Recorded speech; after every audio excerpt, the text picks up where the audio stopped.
And nagpakulo na ako ng tubig. Iboboil ko na itong quail eggs.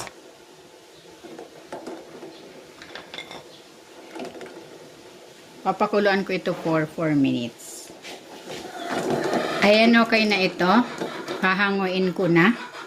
Then papalamigin ko saka ko ito babalatan. Ipiprepare ko naman yung butter.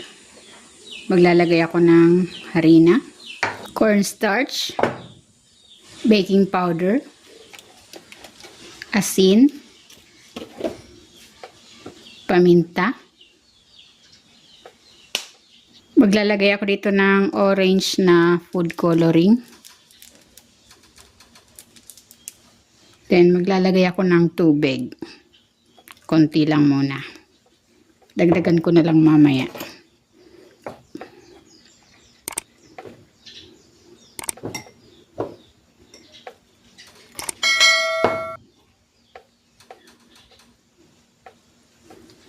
Kailangan ang consistency nito hindi ganong kalabnaw at hindi rin naman ganong kalapot.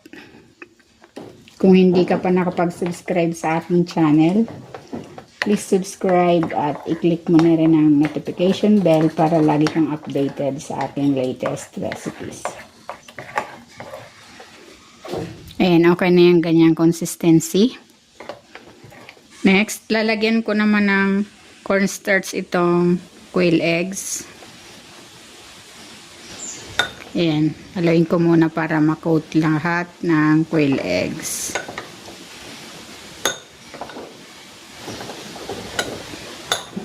And then, ilalagay ko na ito sa butter.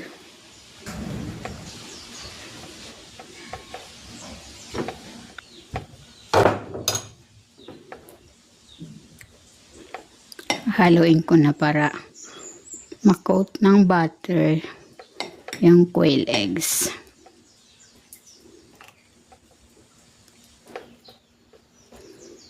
Ayan, okay na ito. Pwede ko na itong iprito. Nagpainit na ako ng mantika. Magsasalang na ako.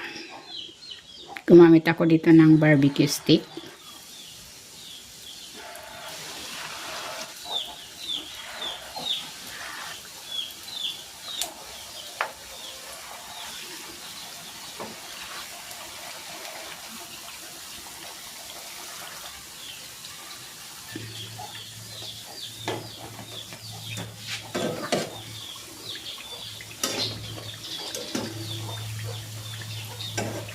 Ayan, okay na ito. Hanguin ko na.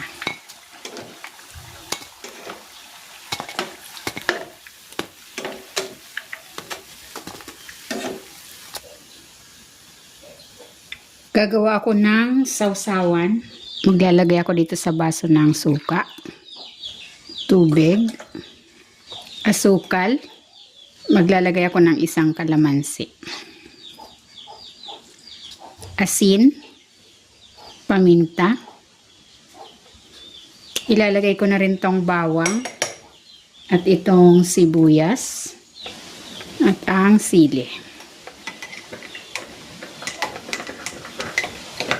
Ayan, okay na ito. Tikman na natin.